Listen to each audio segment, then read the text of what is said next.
세상에서 가장 잔혹했던 전쟁 중 하나가 바로 우리 땅에서 벌어졌습니다. 불과 3년 동안 수백만 명이 목숨을 잃었고 한 민족이 둘로 갈라져 70년이 넘도록 분단된 채로 살아가고 있죠. 이렇게 분단 국가로 살게 된 과정과 이유를 알려드리겠습니다.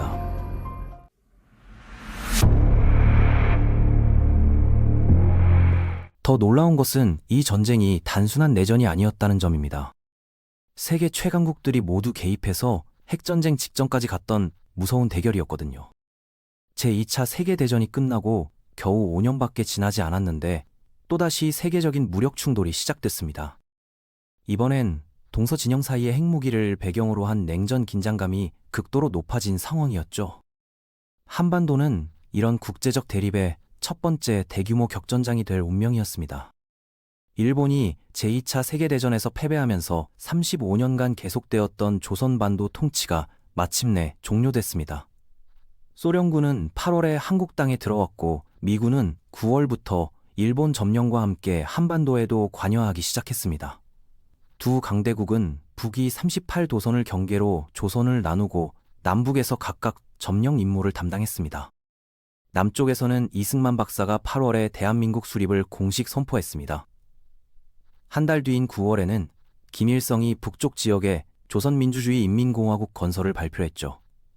남북한 정부 모두 한반도 전체를 자신들의 정당한 영토라고 주장했으며 어느 쪽도 무력을 통한 통일 가능성을 배제하지 않았습니다. 이런 공격들은 종종 경찰부대가 수행했지만 남북한 모두 이전 점령국의 지도하에 정식 군대를 구성하고 있었습니다. 즉, 북쪽에는 조선인민군이 있었고 남쪽에는 국군이 있었던 것이죠. 한국군은 일반적으로 더 공격적이었고 초기에는 우세한 위치를 차지했습니다. 전반적으로 미국은 한국 문제에 크게 관심을 두지 않고 있었습니다. 미 극동사령관 더글러스 맥아더 장군은 한국에 관해서 애매한 지시만 내리고 있었고 워싱턴 내부에서는 이승만의 민주적 신뢰성에 대해 걱정하는 목소리들이 나오고 있었죠. 김일성은 통일을 위한 침공 승인을 소련에 요청했습니다.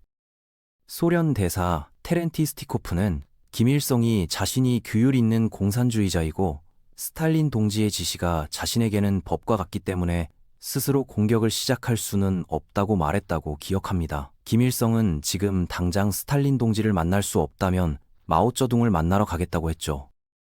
새로 건국된 중화인민공화국은 김일성에게 훨씬 더 호의적이었습니다. 수천 명의 한국인들이 중국 국공내전에서 공산군과 함께 싸웠으며 마오쩌둥은 그들을 조선인민군에 돌려보내서 2만 1,000명의 숙명에 숙련된 전사들을 지원했죠. 김일성은 신속한 작전을 약속했고 1950년 1월 스탈린이 허가를 내렸습니다. 1950년 6월 조선인민군은 국경경비대 10만 명을 포함해서 약 22만 3천 명의 병력과 대부분 T-3.1 의호 모델인 150대 정도의 전차, 그리고 주로 구형 소련 모델인 132대의 항공기를 보유하고 있었습니다. 반면에 한국군은 약 8만 7,500명의 병력을 가지고 있었는데 국경을 따라 배치된 병력은 3만 5천 명에 불과했습니다. 1950년 6월 25일 새벽 4시 조선인민군이 포병 지원과 기만 전술을 사용해서 침공을 개시했습니다. 북한은 나중에 자신들이 남한의 침공에 대응하고 있다고 주장했지만 이를 뒷받침하는 증거는 거의 찾아볼 수 없었죠. 대부분 무적에 가까운 기갑부대를 앞세운 조선인민군은 상륙작전의 지원을 받으면서 남쪽으로 진격했습니다. 한국의 좁은 지형 때문에 조선인민군은 남쪽을 향한 3개의 침공 경로에 집중될 수밖에 없었습니다. 주요한 저항은 춘천과 서울 방향에서 있었지만 한국군 제2사단이 제7사단의 반격에 실패하면서 수도 방어가 무너졌습니다. 6월 28일까지 한국군 부대들은 후퇴하고 이승만은 서울을 포기했습니다. 후퇴 과정에서 한국군은 한강의 다리를 너무 일찍 폭파해서 북쪽에 약 4만 4천 명의 한국군이 고립되게 만들었습니다. 7월 30일까지 대한민국 육군은 2만 2천 명 정도의 병력만 지휘할 수 있었죠. 미국은 공격을 예상하지 못했고 한국이 더 잘 버틸 것으로 기대했기 때문에 놀랐습니다. 해리 트루먼 대통령은 공산주의자들의 광범위한 공세를 두려워해서 미 제7함대를 대만 해협으로 파견해 대만의 국민당 정권인 장제스를 보호하라고 명령했습니다. 미국은 유엔에 호소해서 한국에 무력 지원을 보내기 위한 결의안을 주도했습니다. 중요한 점은 소련이 공산 중국을 인정하지 않는다는 이유로 안전보장이사회를 보이콧하고 있어서 투표에 참여하지 않았다는 것입니다. 그러나 국제군이 도착하기까지는 시간이 걸렸습니다. 일본의 미군 점령군은 맥아더 장군의 지휘하에 남한으로 급히 이동했습니다. 맥아더 장군은 현재 유엔군 사령관이었죠. 그런데 미국 점령군은 준비가 되어 있지 않았습니다. 제2차 세계대전 이후 동원 해제 때문에 미국 육군은 89개 사단에서 단 10개 사단으로 줄어들었고 이들 중 대부분은 병력이 부족했습니다. 7월 5일 미군의 상징적 부대인 스미스 특무부대가 오산에서 조선인민군과 만났을 때 북한군이 재빨리 그들을 크게 격파했습니다. 미군의 주요 대전차 보병 무기인 M9A1 바주카는 북한군 T-34에 비해 성능이 떨어졌습니다. 그래서 미군은 새로운 3.5인치 슈퍼 바주카를 전장에 급히 투입했지만 도착하기 전에 북한군 기갑부대가 미 24사단을 공격했습니다. 10월 말까지 조선인민군은 대전에서 24사단을 몰아냈고 새로 도착한 1기병사단조차도 전선을 지킬 수 없었습니다. 미군과 한국군은 종종 북한군 선봉부대보다 수가 많았지만 한국군 증원군은 종종 신병 모집을 통해 빠르게 모집되었고 미군은 한국에서는 보기 드문 대규모 지원 병력과 함께 싸우도록 설계되었습니다. 난민들 역시 위험에 처해 있었으며 유엔은 북한군이 난민들 사이에 침투하는 것을 우려해서 민간인 사상자가 발생할 수 있다고 경고했습니다. 유엔 항공기가 가끔씩 그들을 기총소사하거나 폭격하기도 했고 1950년 7월 25일에서 29일 사이에 미군은 노글리 다리 주변에서 최대 400명에 달하는 남한 난민을 살해했습니다. 8월이 되자 북한군은 유엔군을 낙동강과 부산 방어선까지 밀어붙였습니다. 영국 27여단을 포함한 유엔 지원군이 도착함에 따라 조선인민군은 계속해서 방어선을 돌파하려고 시도했습니다. 유엔군은 현재 미 8군 산하에 편성되어 있으며 8월 말에는 엠마금 26퍼생 전차를 포함한 기갑 전력과 공중 우세에서 5대1의 우위를 점했습니다. 부산에서의 조선인민군의 공격이 둔화되자 맥아더 장군은 전세를 결정적으로 바꾸기 위해 야심찬 작전을 개시했습니다. 인천의 서쪽 항구는 서울에 서비스를 제공하며 중요한 전략적 목표였습니다. 맥아더는 조선인민군 전선 뒤쪽의 상륙작전이 북한의 진격을 멈출 수 있다고 믿었습니다. 하지만 인천의 조수 간만의 차가 크기 때문에 9월 15일 상륙에 필요한 시간은 3시간에 불과했습니다. 상륙작전은 즉각적으로 성공했는데 북한군이 상륙작전을 알고 있었을 가능성이 크지만 이를 격퇴할 병력이 부족했기 때문입니다. 미군은 오전에 월미도를 확보한 뒤 저녁에 인천을 공격해서 저항을 완화했습니다. 이제 서울을 향해 진격하는 동시에 부산 방어선에 있던 8군이 돌파구를 찾았습니다. 조선인민군의 후방이 위협을 받자 그들은 대대적인 후퇴를 시작했습니다. 9월 25일 미군이 서울에 입성하는 가운데 조선인민군은 후방 경계 작전을 수행했습니다. 9월 27일까지 X군단은 도시 대부분을 탈환하고 8군과 연합해서 조선인민군 부대를 포위했습니다. 조선인민군이 후퇴하자 맥아더는 38도선을 넘어 추격을 요구했습니다. 일부 유엔 동맹국, 특히 영국은 중국의 잠재적 개입을 우려했습니다. 하지만 한국군이 이미 강을 건널 준비를 하고 있었기 때문에 트루먼은 9월 말에 허가를 내렸습니다. 베이징은 이 상황에 경각심을 느꼈습니다. 마오는 미국이 지원하는 정부 하에서 한국이 통일되는 것을 미국 공격의 잠재적 서막으로 보았습니다. 따라서 북한을 유지하는 것은 미국의 침략에 대한 중요한 완충장치가 되었죠. 대만 해협에 대한 미국의 개입은 이미 긴장을 고조시켰고 중국 관점에서 볼 때 미국의 적대감을 나타냈습니다.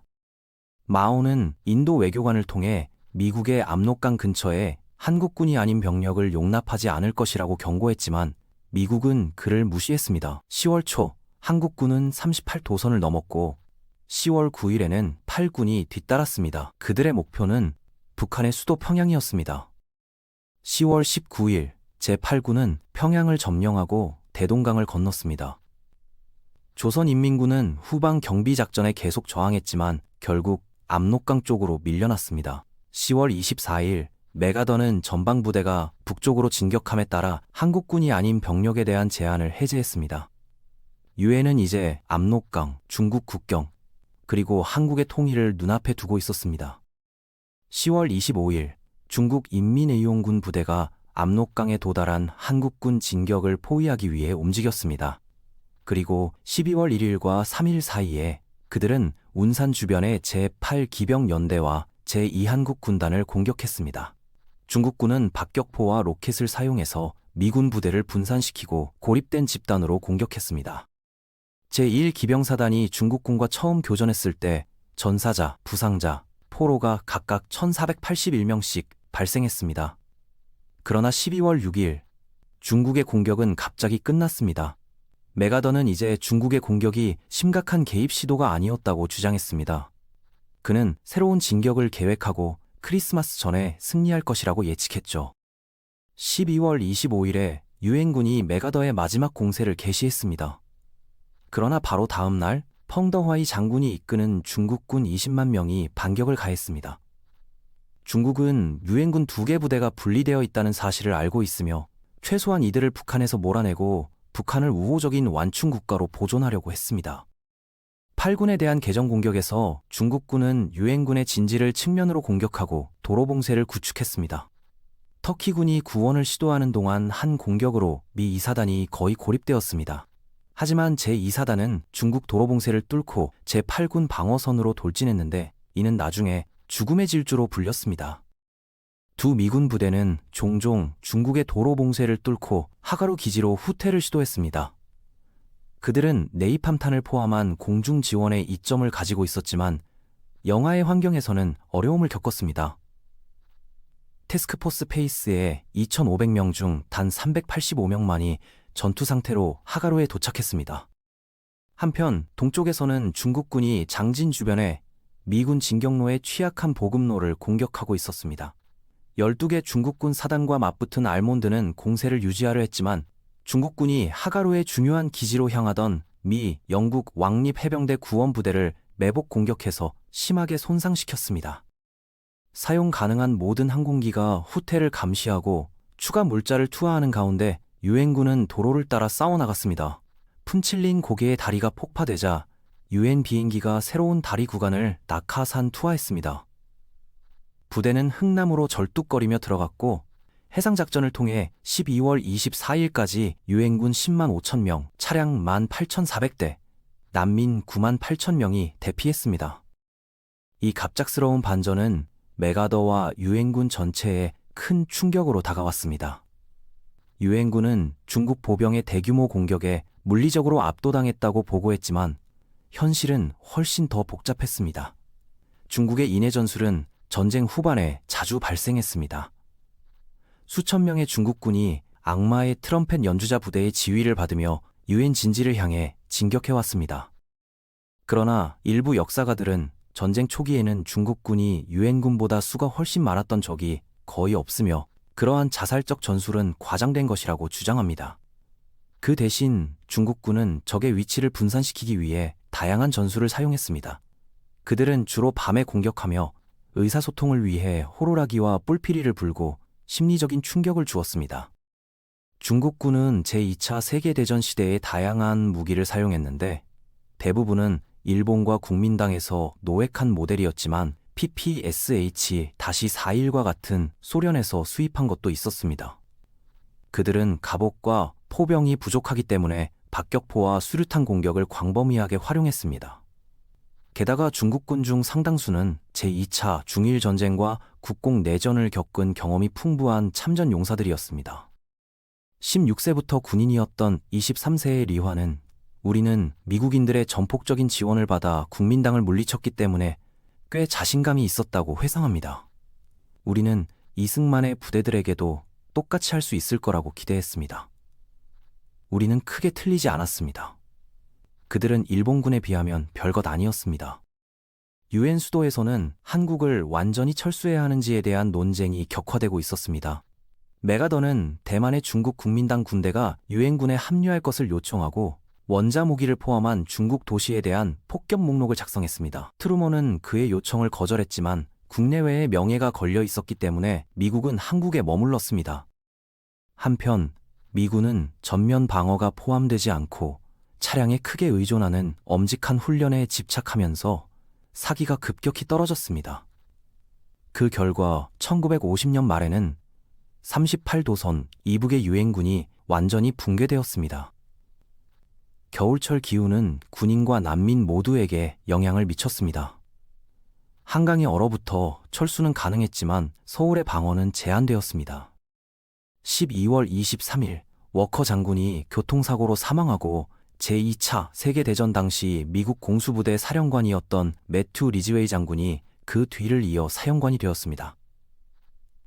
시칠리아, 이탈리아, 노르망디의 베테랑인 리즈웨이는 공세를 선호했지만 훈련의 문제점을 인정했습니다. 2월 3일 유엔군은 서울을 떠나 남쪽으로 60km 떨어진 더 강력한 위치로 이동했습니다. 공산군에게는 성공이었지만 중국은 지쳐 있었습니다. 운반인과 짐승을 포함한 비기계화된 물류는 공세를 유지하는 데 어려움을 겪었습니다. 보급품이 부족해지고 있으며 많은 중국군이 노획한 유엔 장비와 보급품에 의존하고 있었습니다. 우리는 미국산 비스킷과 쌀에 금방 익숙해졌지만 토마토 주스는 별로 좋아하지 않았다고 중국군들은 회상했습니다. 1951년 초 약 48산 6천 명의 중국군과 조선인민군이 36만 5천 명의 유엔군과 대치했습니다. 1월에 중국군의 공세를 봉쇄한 후 리즈웨이는 2월과 3월에 공세를 펼쳤습니다. 3월 15일까지 리퍼 작전은 서운을 탈환했습니다. 이는 10개월 동안 네 번째로 주인이 바뀐 것이었죠. 공산군이 38도선까지 철수했습니다. 메가더는 회담을 받아들일 수 없다고 판단하고 4월 초 중국을 공격하는 것을 지지하는 허가받지 않은 공개 성명을 발표했습니다. 그는 비공개적으로도 압록강을 따라 방사능 장벽을 만들기 위해 핵무기를 사용하는 것을 장려했습니다. 합동참모본부는 거부했고 트루먼은 4월 11일 메가더를 해임했습니다. 4월 22일 공산군은 지금까지 가장 큰 공세를 개시했으며 주요 공격은 서울을 목표로 했습니다. 임진강에서 영국 제29 보병여단과 대규모 병력이 충돌했습니다. 준비가 부족한 위치에 노출된 영국군과 지원 벨기에군은 중국의 반복적인 공격에 맞서 여러 언덕 꼭대기를 사수하려고 노력했습니다. 이것은 일반적으로 문화적 오해의 예로 인용됩니다. 토미 군단에 자신의 위치가 약간 곤란하다고 말했을 때 그들은 영국군 용어로 그것이 심각하다는 것을 의미한다는 것을 이해하지 못했습니다. 잦은 야간 공격에 대부분의 영국 및 벨기에 부대는 후퇴했습니다. 김일성과 이승만은 더 강력한 동맹국을 상대로 더 많은 공세를 펼치려 했지만 어느 쪽도 한국을 재통일하기 위한 또 다른 대규모 공세를 시도하지 않았습니다. 그 대신 중국과 유엔은 소모전과 협상에 돌입했습니다. 1951년 7월 10일에 회담이 시작되었지만 별다른 진전은 없었습니다. 그 사이 교착 상태에 빠진 전선과 공중에서는 전투가 계속되고 있었습니다. 유엔은 전쟁 초기부터 공중 우위를 점하고 있었습니다. 머스탱, 코르세어, 스피파이어와 같은 피스톤 엔진을 사용하는 제2차 세계대전 시대의 비행기는 소규모 북한 공군을 빠르게 전멸시켰습니다. 1950년 12월에 등장한 미민-15 전투기는 미국의 경각심을 불러일으켰고 미국은 F-80 슈팅스타와 F-86 세이버와 같은 자체 제트 전투기를 파견했습니다. 소련과 유엔 조종사 모두 제안을 받았습니다. 소련 조종사들은 미그 엘리로 알려진 압록강을 순찰했지만 공격을 받지 않는 한 유엔 항공기를 요격하지 말라는 명령을 받았습니다. 기술적으로 마제-15는 F-80과 같은 초기 미군 제트기보다 우수했습니다. 상승 고도가 더 높고 회전폭이 좁으며 무장이 더 무거웠습니다. F-86 세이버는 특히 저고도에서 더 잘 맞았지만 그 수가 그렇게 많지는 않았습니다. 더 중요한 요소는 조종사 훈련이었습니다. B-29와 같은 유엔 폭격기는 공산군 전투기와 지상 공격에 취약했습니다. 1951년 8월에 B-29 5대가 손실되면서 대규모 주간 폭격은 끝났지만 대규모 폭격은 계속되었습니다. 유엔의 STRANGA 작전은 1951년부터 1952년까지 중국의 주요 보급로를 차단하려고 시도했습니다. 그러나 유엔의 공중 우세는 지상군이 공습을 받지 않는다는 것을 의미했으며 전쟁에 널리 사용된 최초의 헬리콥터인 유엔 헬리콥터는 더 자유롭게 작전할 수 있었습니다. H-13 수족이나 H-9 치카소와 같은 모델은 새로운 이동식 육군 외과 병원으로의 수송, 관찰 및 의료 후송에 사용되었습니다. 최신 항공 기술이 공중에 등장했지만 지상에서의 전쟁은 제1차 세계대전과 비슷해지고 있었습니다. 양측 모두 깊고 정교한 참호 체계를 구축하고 소모전을 펼쳤습니다. 정적인 전선의 한 가지 이유는 1951년 10월에 협상이 재개되었기 때문입니다. 12월이 되면 양측은 모두 참호 습격, 순찰, 비교적 정적인 전선을 따라 방어선 복구와 같은 소대 규모의 작전에 국한되었습니다. 공습에 취약한 중국 참호는 종종 위장과 지하 벙커를 이용해서 집결한 병력과 포병을 보호했습니다. 1952년 초 공산군 병력은 약 90만 명으로 늘어났는데 이는 유엔군보다 20만 명이 더 많은 수치였으며 1951년에 비해 포병 병력도 2배로 늘렸습니다. 겨울에는 극심한 추위에서 여름에는 폭염으로 상황이 바뀌면서 최전선에 있는 군인들은 동상, 질병, 사기 저하에 시달렸습니다. 일정 기간 복무 후 군인을 순환 배치하는 미국의 포인트 시스템은 새로운 군인이 도착함에 따라 미국의 전투 경험이 감소한다는 것을 의미했습니다. 1952년 여름, 유엔군이 새로운 전초기지를 건설한 후 중국은 여러 차례 반격을 개시했습니다. 올드발디라는 별명을 가진 한 산등성이는 1952년 6월부터 광범위한 전투가 벌어졌으며 일부 지역은 여러 차례 주인이 바뀌기도 했습니다. 1953년 3월에야 중국군은 마침내 그 위치를 방어하던 콜롬비아 부대를 압도했습니다. 미국 사상자의 45%가 전쟁의 이 교착 상태에서 발생하고 군인들이 최전선에서 계속 죽으면서 협상은 느리게 진행되었습니다. 1952년 초 유엔은 협상 입장을 완화하고 있었습니다. 이승만은 계속해서 재통일을 추진했지만 거의 지원을 받지 못했습니다. 한편 중국은 값비싼 군대를 동원 해제하고 내부 개혁을 실시하고 싶어 했습니다. 1952년 4월 조사에 따르면 17,000명의 민간 및 군인 포로 중 7만 명만이 중국이나 북한으로 돌아가기를 원했습니다. 중국은 당혹감을 피하기 위해 모든 포로를 돌려보내야 한다고 주장했습니다. 트루먼 대통령에게는 많은 수의 소련 포로가 자신의 의지에 반해서 본국으로 송환된 얄타 협정의 기억이 떠올랐습니다.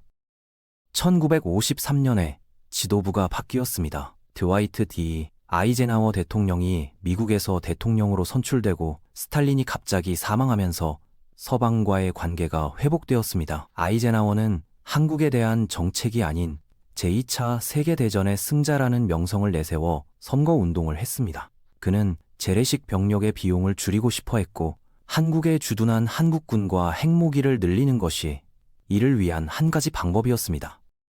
3월과 4월에 중국군이 유엔 진지에 대한 마지막 주요 공격을 시작했습니다.